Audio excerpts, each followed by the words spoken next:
बिस्मिल्लाहिर्रहमानिर्रहीम। अस्सलामुअलैकुम। आप देख रहे हैं समाज टीवी और मैं हूं आपके साथ रुबैया चौधरी। वक्त हुआ है समाज टीवी न्यूज़ बुलेटिन का, तो बढ़ते हैं आज के न्यूज़ बुलेटिन की तरफ। टोबा टेक सिंह से खबर शामिल करते हैं। चौधरी मोहम्मद इकबाल बल की रिपोर्ट के मुताबिक चक नंबर 323 जीम बे कयामपुर में मोहम्मद अजहर सुपरा मजहर सुपरा की वालदा माजिदा की रस्म चैलम के मौके पर अजीमुल शान महफिल मिलाद मुस्तफ़ा सल्लल्लाहु अलैहि वसल्लम मुनक्किद की गई, जिसका आगाज़ तिलावत कुरान पाक से हुआ, जिसका शर्फ हज़रत अल्लामा मौलाना अहमद फैज़ गुलड़वी ने हासिल किया। नात रसूल मकबूल सल्लल्लाहु अलैहि वसल्लम का नजराना मोहम्मद वक़ार गुलड़वी ने पेश किया। खुसूसी खिताब हज़रत अल्लामा मौलाना पीर सैयद अयाज ज़हीर हाशमी ने फरमाया। इस मौके पर अल्लामा मौलाना कारी मोहम्मद सिद्दीक जामे मस्जिद हज़ा ने इसाले सवाब के लिए ख़त्म शरीफ पढ़ा और महफिल के इख्तिताम पर हज़रत अल्लामा मौलाना पीर सैयद अयाज ज़हीर हाशमी ने अजहर सुपरा मजहर सुपरा की मालदा वाजिदा की मग़फ़िरत के लिए खुसूसी दुआ फरमाई।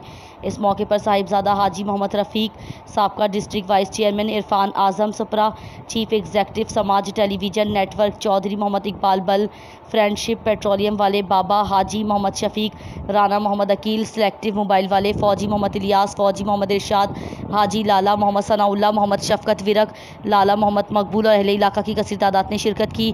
दुआ के बाद आने वाले मेहमानों के लिए लंगर का वसी इंतज़ाम किया गया। मज़ीद खबरों और अपडेट्स के लिए देखते रहें समाज टीवी। शुक्रिया।